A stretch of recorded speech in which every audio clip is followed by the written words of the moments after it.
Olá, alunos, espero que estejam todos bem. Eu sou a professora Carla Zambaldi, devem se lembrar de mim da disciplina DPP2. Aqui no curso de Psiquiatria do M8, eu preparei essa aula chamada Psiquiatria Perinatal. Psiquiatria perinatal no Brasil ainda não é uma subespecialidade da psiquiatria, apesar de que em outras regiões do mundo sim, mas ela trata de especificidades da abordagem dos transtornos mentais durante essa época da vida da mulher, que envolve a gestação e o puerpério. Para essa aula, eu vou trazer 3 tópicos, que são os transtornos mentais na gestação e puerpério, luto perinatal, parto traumático e papel da equipe de saúde. Meu foco é trazer alguns temas que sejam úteis a diversas especialidades, como médicos de família, clínica geral, ginecologista obstetra, pediatras, e não só aqueles que irão exercer a psiquiatria. Bem, a gestação, especialmente o pós-parto, é uma época da vida de grande vulnerabilidade ao adoecimento mental. Parece até um paradoxo, porque socialmente se tem uma expectativa que a mulher grávida ou a mulher que tem um bebê esteja muito bem, esteja muito feliz e realizada com a chegada dessa criança, mas é uma época em que ela está muito vulnerável ao adoecimento. Isso por quê, né? O que está envolvido, né? Qual a explicação, quais os fatores envolvidos nessa vulnerabilidade? A gente tem influências de diversas ordens, como fatores pessoais, alterações biológicas, genéticas e psíquicas envolvidas nessa vulnerabilidade. Dentre os fatores pessoais que são fatores associados ao maior risco de adoecimento no período perinatal, a gente tem a história de transtorno mental, mulheres que já tiveram algum episódio, né, algum transtorno, já é portadora de algum transtorno mental, ela é mais vulnerável a ter recaídas ou ter a presença desse adoecimento durante a gestação e o pós-parto. Mulheres que desenvolveram um estilo de apego inseguro, que não foram bem maternadas, que não tiveram aquela presença de uma mãe sensível, disponível na sua primeira infância. É muito comum terem muitas dificuldades psíquicas durante a gestação e o pós-parto, e acaba sendo um fator de vulnerabilidade ao adoecimento mental. Assim também como mulheres com maior falta de suporte social, seja uma boa relação marital, familiar, ou de suporte social, como envolvendo o acesso à educação, saúde, proteção social, como um todo.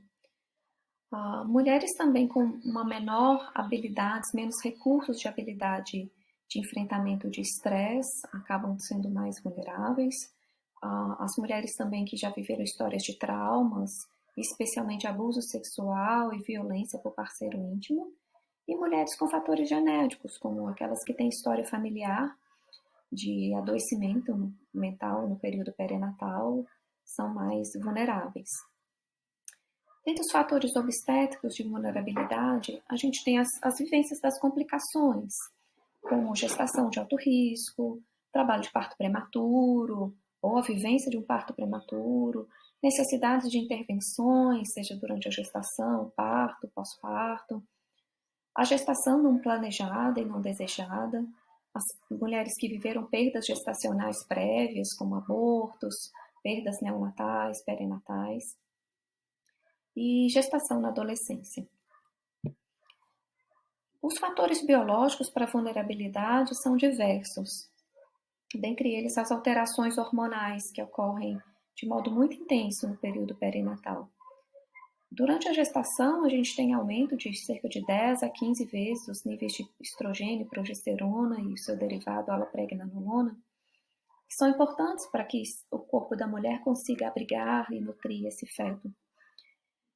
E eles têm uma queda abrupta no momento do parto, tendo em vista que a placenta é um principal órgão de manutenção desses níveis desses hormônios gonadais.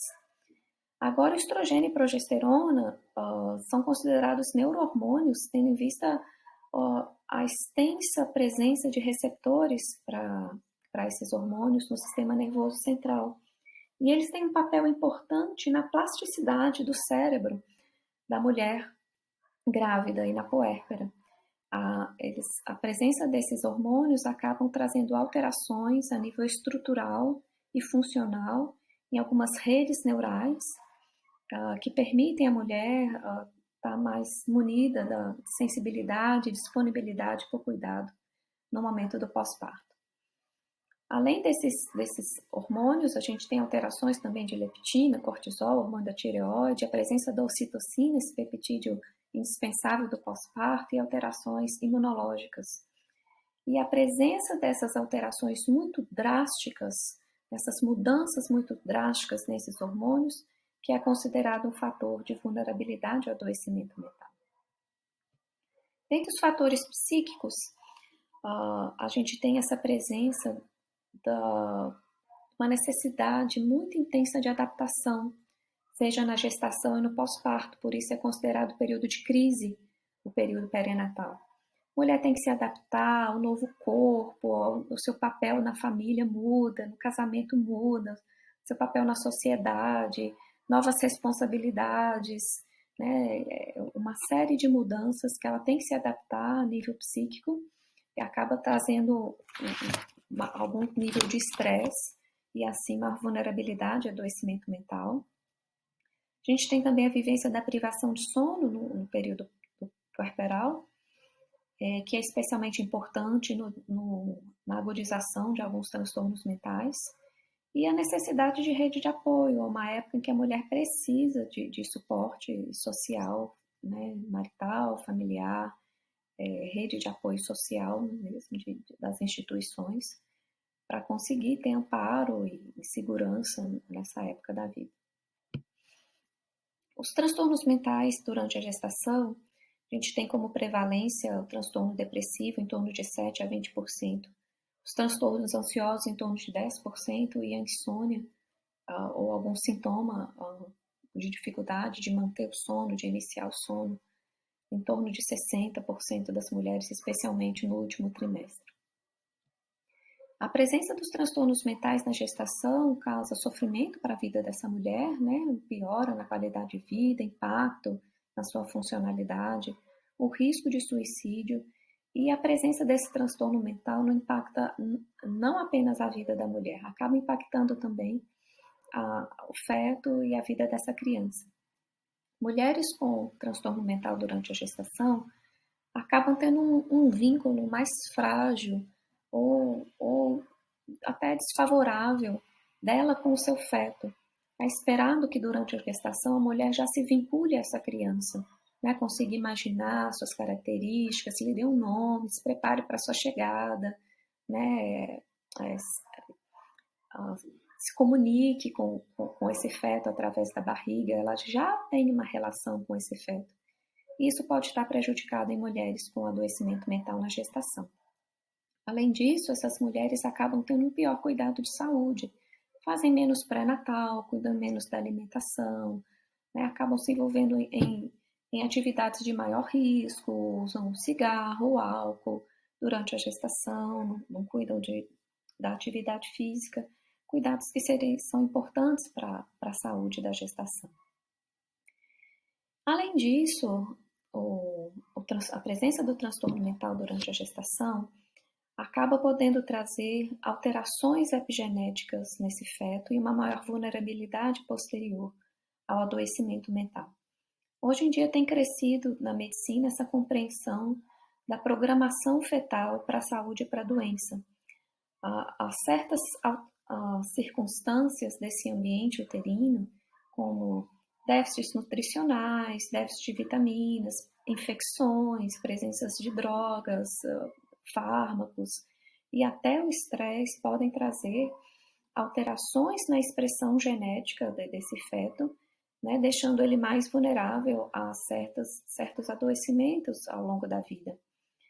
Os transtornos mentais acabam sendo situações de nível de estresse aumentado, levando ao aumento de cortisol, e esse aumento de cortisol pode trazer alterações na expressão genética do feto, né, através da epigenética, e assim maior vulnerabilidade ao adoecimento mental. Então já dá para perceber que o quanto que é importante a gente rastrear, abordar e tratar os transtornos mentais durante a gestação. Mas não é fácil, não é uma missão fácil essa abordagem, né, esse diagnóstico e nem o tratamento dos transtornos mentais na gestação. Eles ainda são muito pouco diagnosticados e tratados por uma série de fatores. A gente tem equipes de saúde ainda um pouco despreparadas para poder perceber esses sinais psíquicos e fazer boas abordagens desses quadros. A gente tem também muita resistência das mulheres, né, e vergonha de relatar mal-estar, sintomas psíquicos durante a gestação, já que é esperado que ela esteja muito bem e que ela ali coloque como prioridade o bem-estar do seu feto.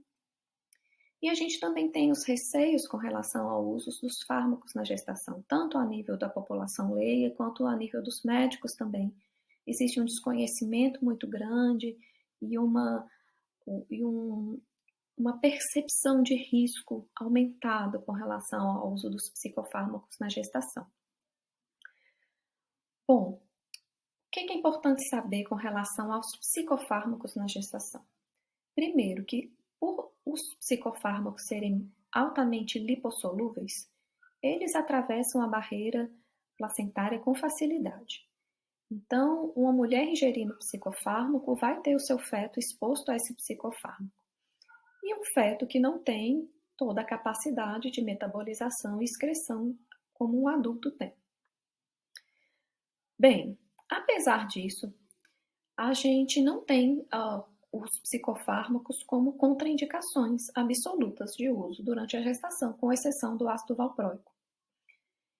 E eles precisam, então, ter sua indicação avaliada caso a caso, em que a gente vai pesar qual é o risco e o benefício entre o uso do fármaco ou se estar com essa doença mental não tratada durante a gestação. Isso vai ser levado em conta vários fatores nessa história.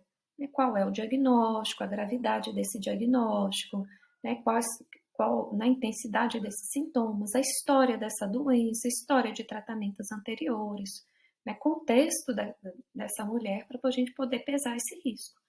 Sempre numa posição de decisão compartilhada. Aqui é preciso instruir muito para que a mulher e a família consigam exercer essa autonomia e ser feita uma decisão em conjunto com o médico nessa melhor escolha para ela. A gente tem como princípio sempre preferir imunoterapia e sempre preferir fármacos que a gente tenha as melhores evidências de segurança na literatura científica. A gente procura nessa literatura científica quais são os riscos desse fármaco com relação à teratogenicidade, né, causar malformações a um nível maior do que o esperado na população em geral, que é em torno de 3 a 4% a prevalência de malformações na população em geral. Então, se esse fármaco traz esse risco de malformações, o uso desse fármaco está relacionado a uma frequência maior do que a esperada na população em geral. Se esse fármaco tem relação com desfecho obstétrico desfavorável, como o parto prematuro, a criança com baixo peso ao nascer, se tem repercussão na adaptação neonatal, né? Essas crianças têm mais dificuldade menores índices de APGAR, mais dificuldade de adaptação ao nascimento. E se está envolvido em teratogenicidade comportamental, alterações posteriores no desenvolvimento e no comportamento da criança. Com relação a transtornos mentais no pós-parto, a gente tem a presença da depressão pós-parto em cerca de 13 a 20% das puérperas, transtornos ansiosos em torno de 10%, transtorno obsessivo-compulsivo de 2 a 9%, transtorno de estresse pós-traumático de 1 a 6%, transtorno alimentar em torno de 7%. Mulheres com transtorno bipolar, cerca de 1/3 delas têm recaída no pós-parto, seja com um episódio depressivo, maníaco ou na forma de psicose puerperal. E a psicose puerperal, que ocorre de 1 para 1000, felizmente um transtorno mental mais raro, mas muito preocupante. Eu vou trazer um pouco mais de informação sobre a depressão pós-parto, porque a condição mais frequente é a psicose puerperal, porque é uma situação preocupante. A gente chama de depressão pós-parto o episódio depressivo que esteja acontecendo no pós-parto, Seja ele um quadro depressivo que a mulher já vinha com ele durante a gestação ou um quadro depressivo que se iniciou no pós-parto. Quando a depressão se inicia no pós-parto, o mais frequente é que se inicie no final do primeiro mês do pós-parto, o início dos sintomas, podendo acontecer até 1 ano após o pós-parto.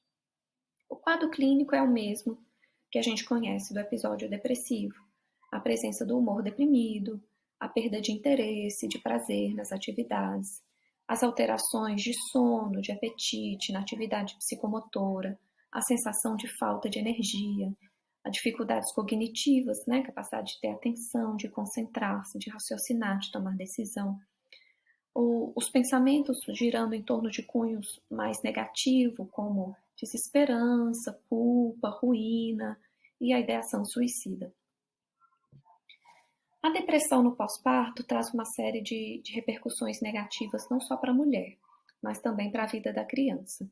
Então, para a vida da mulher, a gente tem o sofrimento, né, o impacto na vida pessoal, o risco de suicídio. E para a vida dessa criança, a gente observa uma menor índices de amamentação. Então, mulheres deprimidas no pós-parto, elas amamentam no peito menos. E um impacto negativo na capacidade dessa mulher de se relacionar, de se vincular com seu bebê. Relação mãe-bebê, o que é isso? A relação da mãe com sua criança, né, esse vínculo único da mãe com o seu bebê, um bebê que nasce com uma necessidade de apego, né? Nascemos não só com a necessidade do outro para sobreviver, né, para ser protegido e ser alimentado e conseguir sobreviver, mas nascemos com a necessidade de relacionarmos, de vincularmos ao outro, de nos apegarmos ao outro. E, infelizmente, essa mulher, mãe, ela sofre uma série de alterações nas suas redes neurais, como rede neural da empatia, de inferência de estados mentais, de controle emocional, rede atencional, de funções executivas, rede de motivação e recompensa, e que isso permite essa mulher a estar munida do chamado comportamento materno, que é uma atitude de disponibilidade para os cuidados necessários com essa criança, que são vários, né? Alimentar, proteger, aquecer, limpar, consolar, né? Manejar os desconfortos e as necessidades. Ela sente prazer e alegria nesse convívio com a sua criança, né? Ela se sente recompensada com o olhar da sua criança, com o balbucio, com o sorriso.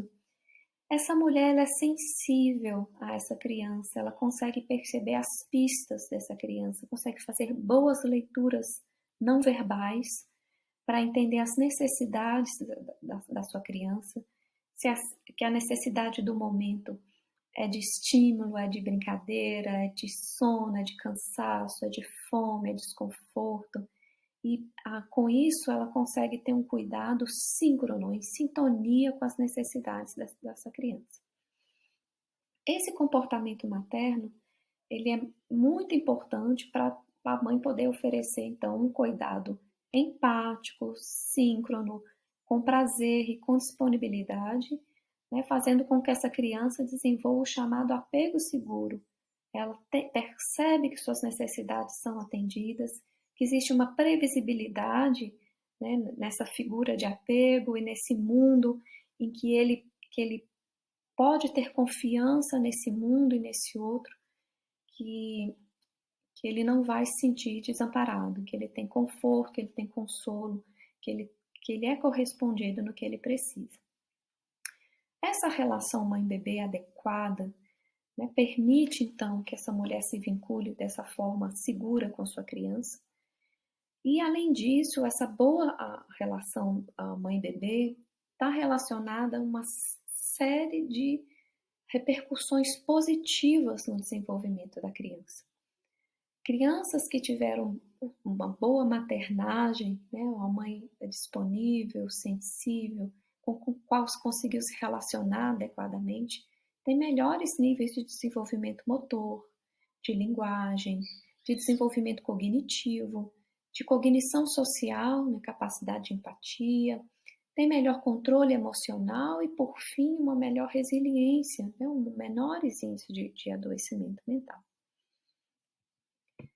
E isso é importante porque os adoecimentos mentais, não só a depressão, mas especialmente a depressão, causam um impacto muito negativo na relação mãe-bebê. Esse estudo aqui não é o único, mas ele deixou muito claro o quanto que mulheres com depressão no pós-parto têm os índices, né, de comportamento materno bem aquém das mulheres saudáveis.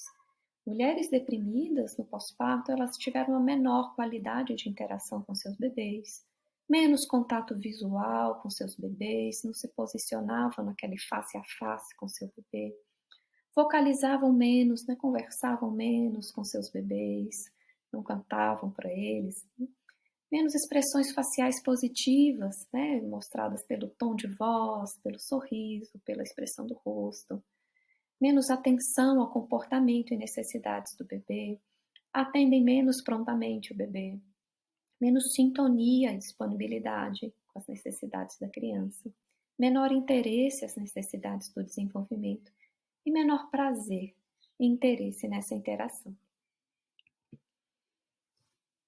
Bom, agora um pouco sobre psicose puerperal, que felizmente é um quadro raro, mas é um quadro preocupante. A psicose puerperal, ela já se desenvolve logo nos primeiros dias após o parto. Se inicia com sintomas geralmente inespecíficos, inquietação, insônia, um descontrole emocional, alterações de humor, seja mais deprimida, a mulher chora muito, sente angustiada, ou elevação de humor, né? Uma euforia, uma inquietação ou irritabilidade. E posteriormente passa-se a presença de sintomas psicóticos, confusão, desorientação, a presença de delírios e alucinações. Esses delírios e alucinações podem ser paranoicos, místicos, de grandeza, né? Varia-se o conteúdo desses delírios e alucinações.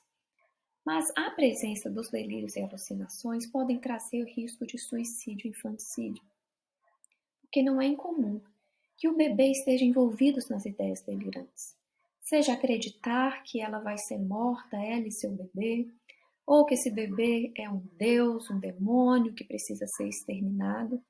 Então, o que nos preocupa aqui na psicose puerperal é esse risco aumentado de suicídio e de infanticídio e também a inabilidade dessa mulher, numa condição dessa, de prestar os cuidados maternos. Então, é algo que a gente precisa estar atento, porque é uma emergência médica, já que é um quadro que se desenvolve rápido, que evolui rapidamente e precisa de intervenções mais drásticas, medicações e até internação hospitalar, de uma abordagem mais intensa, né? Assim, mais rápida.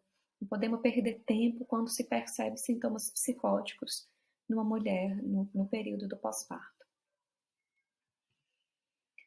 Bom, o suicídio é algo que sempre precisa ser investigado ativamente em mulheres com sintomas psiquiátricos no período perinatal. Precisamos encontrar aí as palavras para perguntar se essa mulher pensa na morte, se deseja morrer, se já pensou nisso, se planeja suicídio, porque o suicídio é uma causa importante de mortalidade materna. Inclusive, nos países mais desenvolvidos, em que as condições mais preveníveis, né, como infecções, pré-eclâmpsia, esse tipo de intercorrências clínicas são bem mais controladas, o suicídio acaba subindo aí entre as principais causas de mortalidade materna. E ela pode vir acompanhada do infanticídio, né? A mulher decide pelo suicídio e acaba cometendo suicídio, né, junto com sua criança, cometendo infanticídio também. Então, é algo que a gente precisa ter uma atenção e um cuidado ativo nesse sentido. Com relação aos psicofármacos no período do pós-parto, no período puerperal. Os psicofármacos também, por serem lipossolúveis, eles são excretados no leite materno. e também vão encontrar um lactente com menor capacidade de metabolização e excreção do que um adulto. Aqui a nossa preocupação maior, né, é menor do que em relação ao uso do fármaco na gestação. A nossa preocupação seria com efeitos colaterais que poderiam acontecer nesse lactente exposto ao psicofármaco. E os mesmos princípios com relação aos cofármacos da gestação. Avaliar caso a caso, risco-benefício, preferir monoterapia, decisão compartilhada com essa família, uma boa leitura das evidências científicas com relação à segurança desses fármacos durante a amamentação. Coloquei aqui essa engrenagem, então que a gente precisa ter em mente, né, o risco do transtorno mental não tratado nessa época da vida, pesando com relação ao uso do fármaco para esse lactente, né, baseando-se aí nas evidências científicas, e o benefício de se manter a amamentação. A gente sabe do quanto que o leite materno tem N benefícios para a criança, para a mãe, em aspectos sociais também.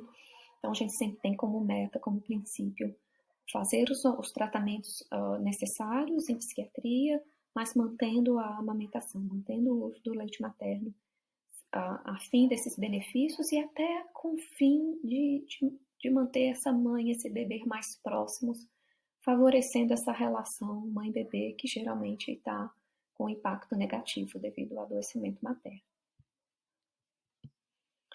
Bom, espero aqui deixar essa mensagem bem clara com essa exclamação que aspectos psíquicos no período perinatal devem ser investigados de rotina. A gente tem que encontrar alguma forma de no pré-natal ser rotineiro a investigar esses aspectos emocionais e psíquicos dessas mulheres, assim também no pós-parto.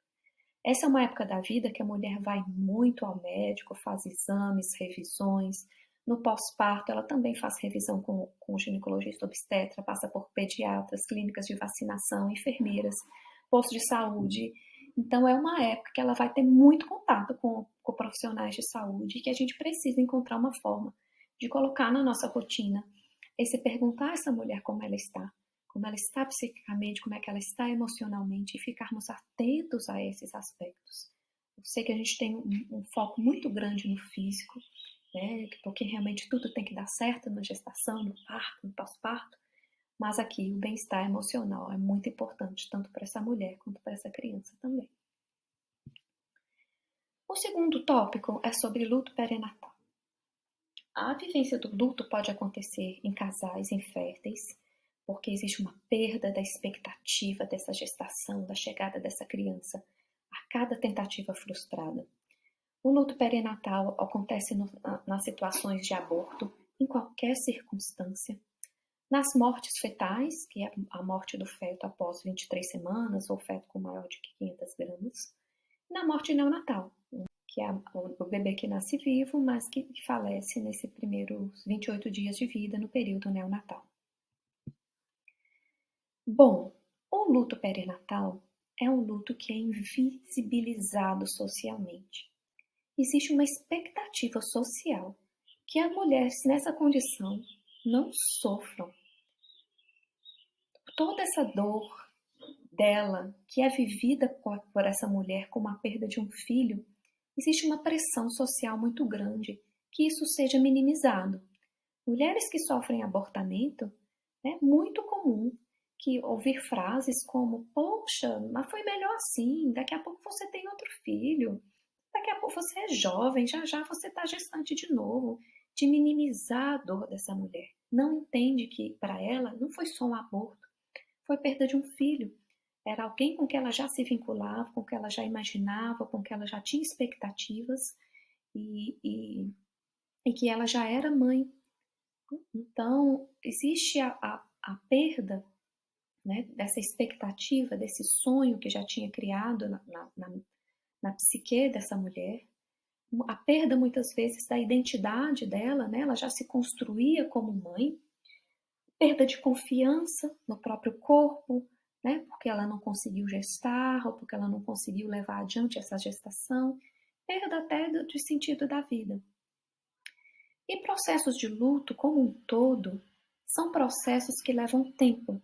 né? São experiências muito universais, todos nós passamos por perdas, né? E passamos por processos de luto, mas ao mesmo tempo que o luto é uma experiência universal, ela é muito singular, porque a forma com que é vivido, né, o tipo de vivência psíquica, de sintoma físico vivido durante esse luto, o tempo levado nesse luto, tudo isso é muito singular. E esse processo, hoje em dia é entendido até que é um processo que não tem fim, que a pessoa que passa por uma perda, ela vai, né, tá, ao longo da sua vida sempre integrando essa perda na sua vida, né, como parte da sua história de vida, e que esse seria um processo que não teria fim. Aquela dor mais aguda vai passar, né, com o tempo, mas esse processo de integração vai estar acontecendo sempre. A gente já viu um pouco sobre luto, até em DPP-2, existem vários teóricos que estudam essas etapas do luto e nos ajudam a compreender o que é que vivemos durante esse processo de luto. John Bowlby é um deles, né, um psiquiatra que se dedicou a estudar a relação mãe-bebê, as reações emocionais da criança no afastamento de suas mães. E aqui ele descreveu 4 etapas desse processo de luto, que inicialmente existe um entorpecimento, né, como se a pessoa realmente não entendesse aquela perda, como se aquilo ainda não tivesse acontecido, como se aquilo ainda fosse reversível, aquela situação. Posteriormente passa-se a um anseio a buscar aquele que foi perdido, isso pode ser vivido de diversas formas, né? Seja como mantendo fotos, objetos, né? Uma crença que aquela pessoa, aquela figura amada, né, vai voltar, para posteriormente entrar-se num processo de maior desorganização e desespero e de dor, né, da percepção realmente daquela perda, para depois entrar num processo de reorganização, né, de reaprender a viver na ausência daquele ser amado e dando um novo sentido, né, integrando aquela perda à sua história de vida.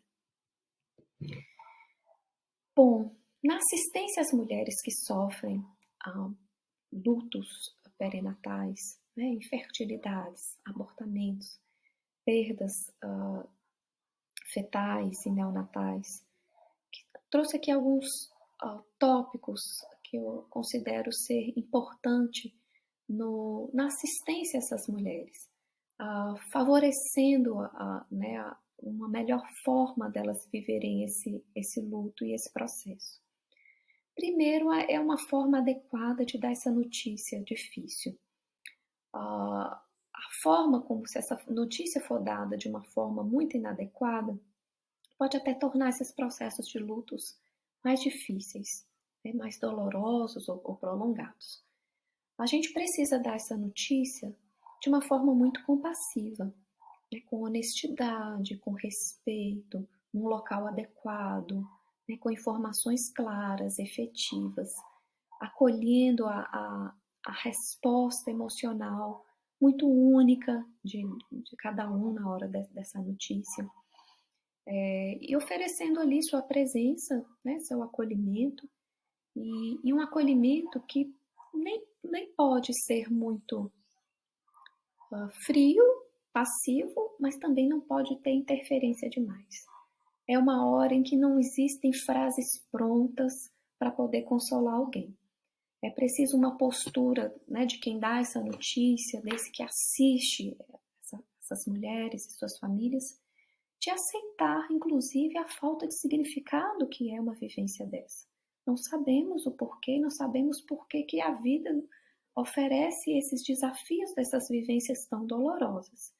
E aceitar essa falta de significado e não ter explicações para tudo é uma postura importante nesse momento da notícia difícil.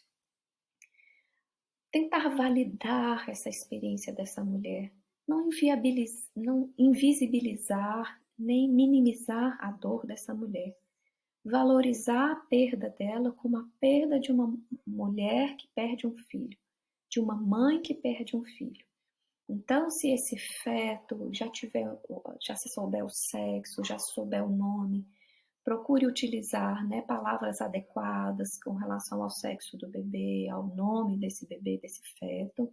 Tá? Isso vai ser uma forma de você valorizar a dor e a perda dessa mulher, dessa família.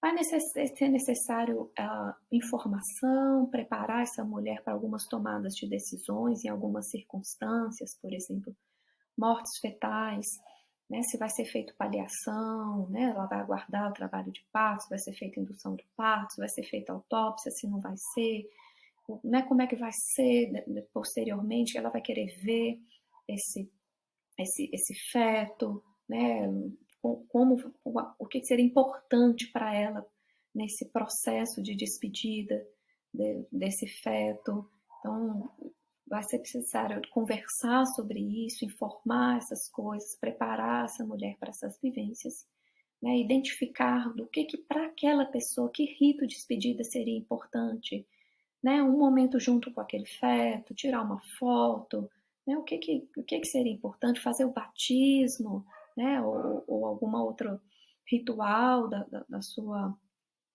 crença religiosa, e também oferecer um local adequado para essas mulheres que abortam e têm perda gestacional. Isso ainda não é possível em todas as maternidades. Muitas dessas mulheres ficam junto com as mulheres que têm seus bebês, né? Ou em salas de trabalho de parto. Então, fica um ambiente um pouco desfavorável a essas mulheres vivendo uma experiência muito única, que é de luto, que é de perda, junto com outras mulheres tendo seus filhos, né, junto com seus bebês. Então é importante esse respeito a esse luto, a validação desse luto, e essas mulheres ao longo desse processo, elas vão precisar manter a memória desse filho e não esquecer e fingir que nada aconteceu, como muitas vezes socialmente se tem uma pressão nesse sentido, né, que ela esqueça aquele aborto e que ela não foi mãe daquele ser, né? Então, né, a gente vê que a necessidade muito maior é de poder reconhecer-se que foi mãe daquele ser e que essa memória não seja apagada. Muitas mulheres têm necessidades de rituais de despedida que muitas vezes não são favorecidos no luto perinatal, né? Nem sempre se tem enterros, né? Em situações de abortamentos. Então, alguns outros tipos de rituais de despedidas podem ser necessários. Hoje em dia tem crescido muitos grupos de apoio, né? Grupos de mulheres enlutadas, de pais enlutados por perdas perinatais. Isso favorece muito ela encontrar assim os seus iguais, né? Alguém que compreende o que ela viveu, compreende o que ela está dizendo. Então pode ser algo favorecer, né? Indicar esses grupos de apoio. Alguns precisarão de psicoterapia e de suporte que é possível ser dado, né, pelo médico, que é somente um suporte nessa construção dessa história, né, uma história que precisa ser reconstruída, né, e se adaptar a essa realidade e seguir sua vida agora com essa história de vida, né, que ela não vai ser apagada da sua história e vai ser dado um novo significado a essa história de vida. Então fica aqui a exclamação: não invalide a dor da perda no período perinatal. E por fim, vamos falar de parto. O parto é um momento muito ímpar, né? Muito esperado durante a gestação toda, né? É um momento que a gente sabe que existe a preocupação de que tudo tem que dar certo, né? Para a mãe, para esse bebê, nada pode dar errado no momento do parto, é um momento muito ímpar. E é um momento também muito cheio de expectativas, né? Então, as mulheres ali vão viver um misto de emoções. É alegria, a realização de um sonho, é um momento esperado do encontro com a sua criança, mas é um momento também de muitas emoções estressantes, né?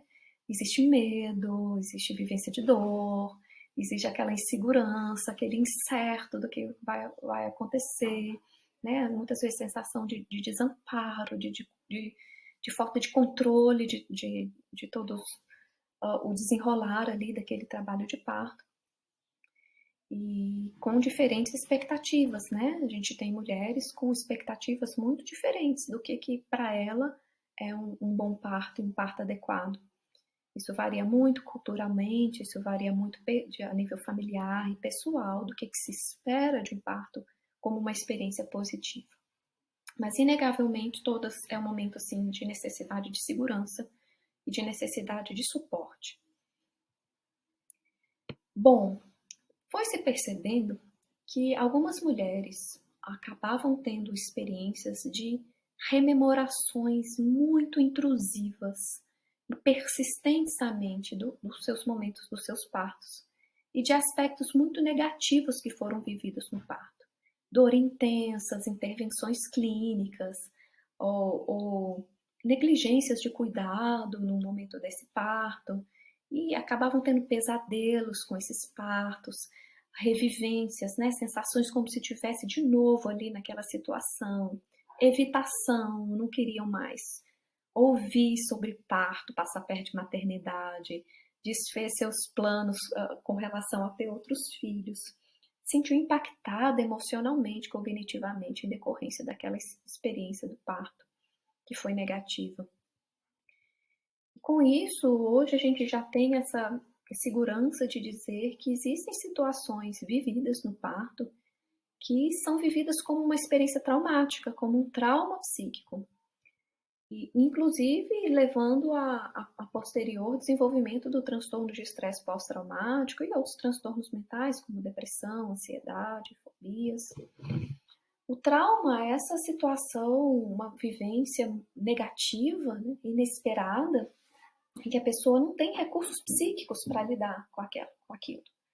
Né? Geralmente é uma situação que ameaça a vida ou a integridade, que acontece de um modo muito súbito, né, inesperado, não previsível, e que ela não consegue ter controle sobre aquela situação. E o trauma é algo que ocorre um impacto muito grande na psique, né? Uma ruptura, assim, da segurança, na previsibilidade da vida, né, nas próprias crenças que a pessoa tem no outro, no mundo, na vida, nas suas próprias capacidades, no seu valor. Então, o impacto emocional de uma vivência de um trauma é muito intenso. E as principais situações vividas no parto que podem fazer com que a mulher viva o parto como um trauma é o medo intenso da morte, né? Ela tem medo de morrer naquele parto, o medo intenso que o seu bebê vai morrer naquele momento do parto, ou a experiência da dor muito intensa e prolongada, o medo de ser ferida na sua integridade física, de ser lesada fisicamente pelo parto, ou até experiências de maus tratos, experiências humilhantes, que infelizmente acontecem, né? Ou cuidado negligente, né? A equipe de saúde não estava lá com ela na hora que o bebê nasceu, né? Na sala de trabalho de parto, sem ninguém por perto, ou ela nunca recebeu informações sobre como estava transcorrendo o seu trabalho de parto. A equipe de saúde discutia entre si, mas não falava com ela, né? Do como é que as coisas estavam evoluindo. Ela não tinha informações, ou foi tratada realmente de uma forma humilhante, né? Xingamentos, piadas né, sobre o seu comportamento, né, sobre a sua postura ali no trabalho de parto, no momento do parto. Então, muitas vezes vivido esse momento do trabalho de parto e do parto como um momento de perda de controle, né? Ela não tem mais controle sobre aquela situação, existe muito desamparo dessa mulher no momento dessa vivência, e podendo ser vivida até com experiências dissociativas, né? Alguns momentos de amnésia, de desorientação, daquelas experiências de despersonalização ou de desrealização, que é muito comum em experiências altamente estressantes, né? As experiências dissociativas são mecanismos de defesa para situações de estresse muito intenso. E o suporte da equipe de saúde pode ser muito definidor na experiência de um parto traumático. Felizmente, um bom cuidado de equipe de saúde, uma equipe de saúde que esteja atenta aos aspectos psíquicos dessa mulher no trabalho de parto, que perceber isso, que consiga abordar isso, que consiga perceber o que essa mulher está sentindo, o que ela precisa, quais são suas preferências, né? Que consiga ter uma boa comunicação, informando essa mulher os dados de saúde da evolução do seu trabalho de parto, pedindo autorização a essa mulher a todos os procedimentos que são feitos durante o trabalho de parto ou parto, né? E um atendimento respeitoso e cuidadoso com essa mulher. Isso pode servir como um grande suporte e uma possibilidade, inclusive, de que essa mulher não viva o parto como uma experiência traumática. Tem experiências de parto que são muito positivas, né? Geralmente partos em que ocorreu conforme a expectativa dessa mulher, ou foi além do que ela esperava, além de suas expectativas. Ela deu à luz a um bebê saudável, num ambiente seguro, né, em que ela tinha uma equipe de saúde, em que ela se sentia confortável, que ela tinha confiança. Teve um cuidado contínuo durante o trabalho de parto, pós-parto imediato. Tinha ali o acompanhante, né, próximo a ela, familiar, ou doula, uma equipe de técnica competente. Teve um trabalho de parto o mais fisiológico possível, né? E ela viveu esse parto como um senso de realização pessoal, participando desse processo, participando dessa tomada de decisões necessárias no trabalho de parto e parto. Então, existe essa possibilidade dessa vivência do parto como uma experiência muito positiva, né? E é importante ter isso como meta, né? E aqui fica a exclamação de ao menos tentar evitar esses maus tratos durante o trabalho de parto.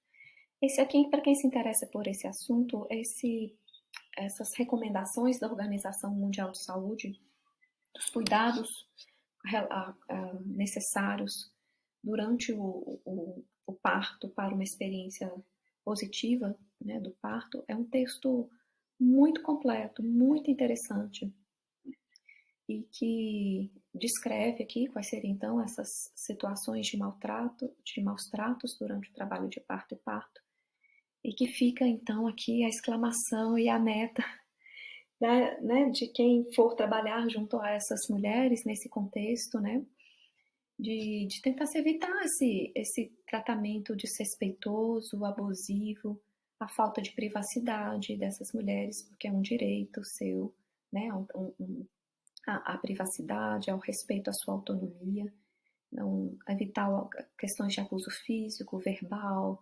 negligências, abandono, cuidado sem dignidade, cuidado sem consentimento. Tá? Lembrando que o respeito à autonomia é muito importante durante o trabalho de parto e ao parto. Todo procedimento, toda intervenção precisa ser informada e precisa ser pedido consentimento. Bom, então fico aqui um pouco do que seria alguns aspectos da psiquiatria perinatal e essa figura para finalizar, dizendo que a grande meta do trabalho da psiquiatria nesse período é visando o cuidado dessa mãe, né? A gente aborda os transtornos mentais, as condições psíquicas dessa mulher, visando o seu bem-estar, né? A recuperação do seu quadro, mas visando também essa mulher se sentir capaz, em condições de exercer os cuidados maternos, e visando também na segurança e no bom desenvolvimento dessa criança.